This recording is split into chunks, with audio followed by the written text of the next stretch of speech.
Chào mừng quý khách đến với siêu thị Hải Minh với phương châm sản phẩm chính hãng, dịch vụ linh hoạt.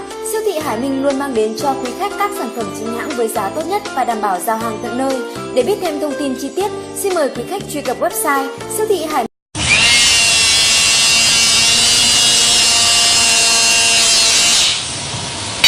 Continuar pode, mas eu